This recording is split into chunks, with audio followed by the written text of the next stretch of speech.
your mouth.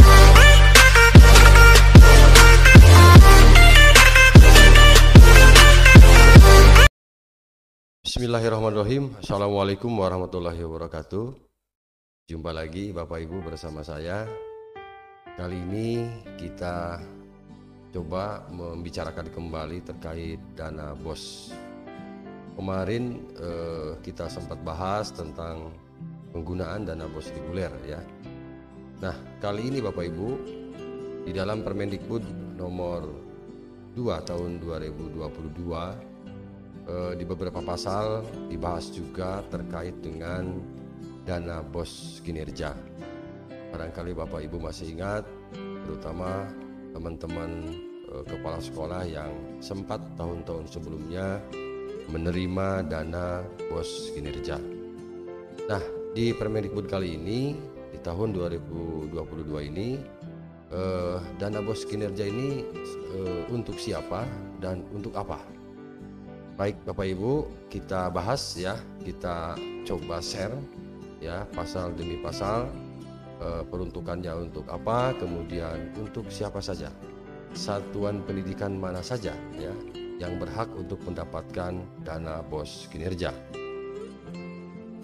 Bapak Ibu, sebelum lebih jauh kita bahas terkait dengan BOS kinerja, alangkah baiknya saya kutip potongan dari beberapa ayat, beberapa pasal ya, bahwa dana bantuan operasional sekolah kinerja yang selanjutnya disebut dana BOS kinerja adalah dana yang dialokasikan bagi satuan pendidikan dasar dan menengah yang dinilai berkinerja baik sebagai sekolah berprestasi, kemudian dan sekolah yang ditetapkan sebagai pelaksana program sekolah penggerak. Nah, jadi ada dua kategori di sini Bapak Ibu yang berhak nanti untuk menerima BOS kinerja. Yang pertama adalah sekolah yang berprestasi, dan yang kedua adalah program atau pelaksana program sekolah penggerak. Nah, berarti kabar baik ini bagi teman-teman yang masuk seleksi kemarin untuk program sekolah penggerak. Alhamdulillah ya Bapak Ibu, ini kabar baik bahwa teman-teman kepala sekolah terutama di angkatan kedua ini, angkatan kedua PGP ini akan insya Allah ya, kalau tidak ada perubahan tentunya akan menerima BOS kinerja. Kita lanjut Bapak Ibu, satuan pendidikan dan jenis dana BOS. Di pasal 6 bahwa ada beberapa satuan pendidikan menerima dana BOS. Di sini ada 8 jenis satuan pendidikan, mulai dari SD, SDLB, SMP, kemudian SMPLB, SMA, SMALB, SLB, dan SMK.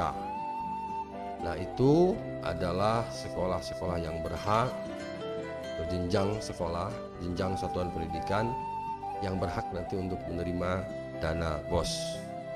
Dana BOS sebagaimana dimaksud pada ayat 1 di atas itu terdiri atas, jadi ada dua ya Bapak Ibu, ada dana BOS reguler dan dana BOS kinerja.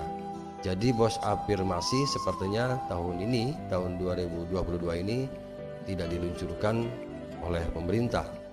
Jadi hanya ada dua jenis BOS, dana BOS reguler dan dana BOS kinerja. Nah, sebagaimana judul tadi di atas bahwa yang kita akan bahas adalah BOS kinerja tentunya. Di pasal 8 Bapak Ibu, bahwa satuan pendidikan penerima dana BOS kinerja sebagaimana dimaksud dalam pasal 6 ayat 1 dan 2 huruf B itu terdiri atas sekolah penggerak dan sekolah berprestasi. Ya, di awal tadi sudah disebutkan bahwa ada dua jenis sekolah yang akan menerima dana BOS kinerja, yaitu 1 sekolah penggerak dan 2 sekolah berprestasi. Lanjut Bapak Ibu ya. Nah, ini persyaratan sekarang. Persyaratan bagi sekolah penggerak yang akan menerima dana BOS. Jadi sekolah penggerak sebagaimana dimaksud pada ayat 1 huruf A harus memenuhi persyaratan. Yang pertama, penerima dana BOS reguler. Ya, jadi dana BOS biasa rutin ya pada tahun anggaran berkenan, jadi tahun ini. Kemudian yang kedua, telah ditetapkan oleh kementerian sebagaimana pelaksana program sekolah penggerak.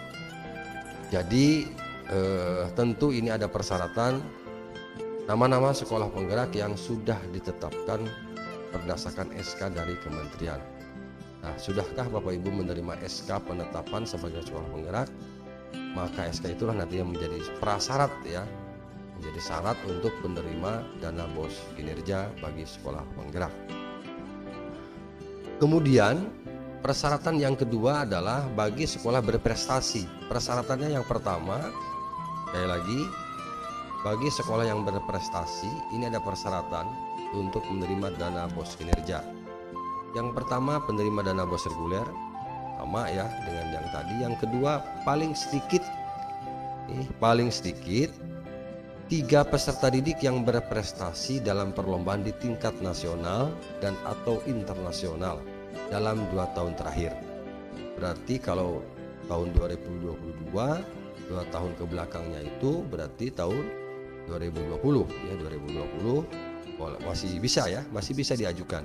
Kemudian 2021 ya, paling tidak 2 tahun terakhir ya. Jadi ada 3 peserta didik yang berprestasi dalam perlombaan di tingkat nasional atau internasional. Nah, persyaratan yang ketiga, memiliki prestasi sekolah pada tingkat nasional dan atau internasional. Kalau tadi peserta didiknya ya, yang C-nya ini adalah prestasi sekolahnya, lembaganya itu.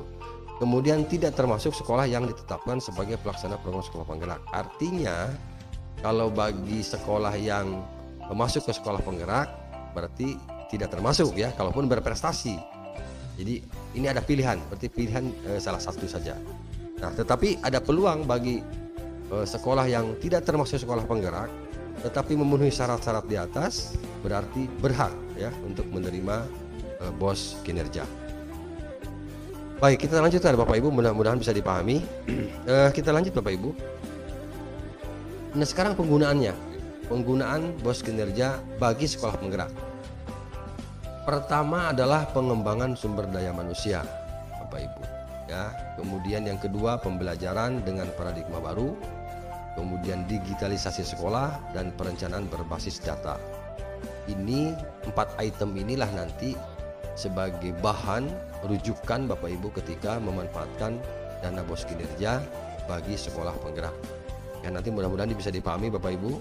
Pengembangan sumber daya manusia ya seperti misalnya ada diklat-diklat, kemudian workshop, seminar saya begitu, yang kaitannya dengan pengembangan sumber daya manusia baik itu gurunya maupun kepala sekolahnya ya. Dalam hal ini PTK-nya, pendidik dan tenaga kependidikannya. Kemudian pembelajaran dengan paradigma baru, digitalisasi, mungkin ini perlengkapan IT dan lain-lain. Apabila bisa dianggap kurang, itu bisa nanti dipenuhi dari dana BOS kinerja apabila Bapak Ibu berhak menerimanya. Dan seterusnya ya. Kemudian untuk penggunaan nanti BOS kinerja sekolah berprestasi. Ya, jadi ini berbeda ya penggunaan BOS kinerja antara sekolah penggerak dengan sekolah berprestasi. Di ayat 3-nya Bapak Ibu, ini untuk sekolah berprestasi juga ada 4 item. Yang pertama, dana BOS kinerja ini digunakan untuk asesmen talenta dan kebugaran. Asesmen talenta ya, seperti misalnya nanti ke bakat mungkin ya, ke minat, kemudian kompetensi yang dimiliki anak ya. Mungkin dalam hal ini seleksi minat ya, seleksi bakat. Kemudian apa itu namanya, seperti misalnya kegiatan-kegiatan yang sifatnya jurusan, apa yang sifatnya kemampuan diri anak, sehingga perlu diseleksi ya, dan itu perlu didanai dan bisa didanai dari dana BOS. Pelatihan dan pengembangan prestasi, kemudian pengelolaan data dan informasi talenta, dan kegiatan aktualisasi prestasi. Nah, ini keempat inilah nanti yang untuk digunakan penggunaan BOS kinerja bagi sekolah berprestasi. Nah, gitu Bapak Ibu ya. Baik Bapak Ibu, barangkali seputar informasi itu sekitar BOS kinerja, bahwa tahun ini kita memang pemerintah tidak mengeluarkan BOS afirmasi, tetapi ada 2 BOS ya, yaitu BOS reguler seperti biasa dan BOS kinerja. BOS kinerja kalau saya simpulkan tadi itu diperuntukkan bagi ya sekolah yang berprestasi dan sekolah penggerak. Mudah-mudahan informasi singkat ini bermanfaat Bapak Ibu ya, dan bisa memberikan pencerahan tentunya. Sekian saja dari saya, dari Kang Edi Channel. Jumpa lagi nanti Bapak Ibu di video-video berikutnya. Mudah-mudahan terus berkembang ya, dan mohon dukungan dari teman-teman. Channel ini mudah-mudahan terus maju dan berkembang. Sekian, terima kasih. Assalamualaikum warahmatullahi wabarakatuh.